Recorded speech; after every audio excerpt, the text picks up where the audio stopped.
ನಮಸ್ಕಾರ ಸ್ನೇಹಿತರೆ, PKC ಕನ್ನಡ ಚಾನೆಲ್ಗೆ ಸ್ವಾಗತ. ತಮ್ಮೆಲ್ಲರಿಗೂ ಪ್ರೀತಿಯ ಸುಸ್ವಾಗತ.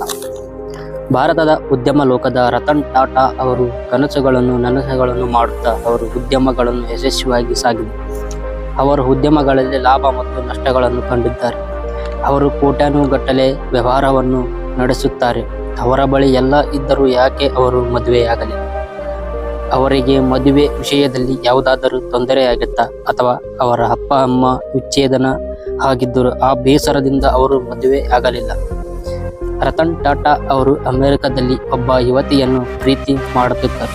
ಅವರು ಮದುವೆಯಾದರೆ ನಾನು ನಿನ್ನನ್ನು ಮದುವೆಯಾಗುತ್ತೇನೆ, ಇಲ್ಲ ಅಂದರೆ ನಾನು ಯಾರನ್ನೂ ಮದುವೆಯಾಗಲ್ಲ ಎಂದು ಅವರು ಪ್ರೇಯಸಿಗೆ ಹೇಳುತ್ತಾರೆ. ರತನ್ ಟಾಟಾ ಅವರು ಏಂಜಲೀಸ್ನಲ್ಲಿ ಇದ್ದಾಗ ಪ್ರೀತಿಯಲ್ಲಿದ್ದರಂತೆ. ಆದರೆ ಅವರ ಅಜ್ಜಿಗೆ ಆರೋಗ್ಯ ಸಮಸ್ಯೆಯಿಂದ ಭಾರತಕ್ಕೆ ಹಿಂತಿರುಗಬೇಕಾಗುತ್ತದೆ. ಅವರು ಪ್ರೀತಿಸಿದ ಹುಡುಗಿ ಅವರನ್ನು ಭಾರತದಲ್ಲೇ ಪ್ರೀತಿ ಸಿದ್ಧರಾಗಿದ್ದರಂತೆ. ಆದರೆ ಆಗ ಭಾರತ ಮತ್ತು ಚೀನಾ ಯುದ್ಧ ಪ್ರಾರಂಭವಾಗಿದ್ದರಿಂದ ಅವರು ಪೋಷಕರು ಅವಳಿಗೆ ಅವಕಾಶ ನೀಡಲಿಲ್ಲ. ಇದರಿಂದ ರತನ್ ಟಾಟಾ ಅವರು ತಾವು ಮನಸಾರೆ ಪ್ರೀತಿಸಿದ ಹುಡುಗಿಯಿಂದ ದೂರವಾಗಿದ್ದಾರೆ. ನನಗೆ ಜೀವನ ಸಂಗಾತಿ ಇಲ್ಲವೆಂದು ನಾನು ಬೇಸರದಲ್ಲಿಲ್ಲ. ನಾನು ನಿರಂತರವಾಗಿ ಕೆಲಸದಲ್ಲಿ ತೊಡಗಿದ್ದೇನೆ.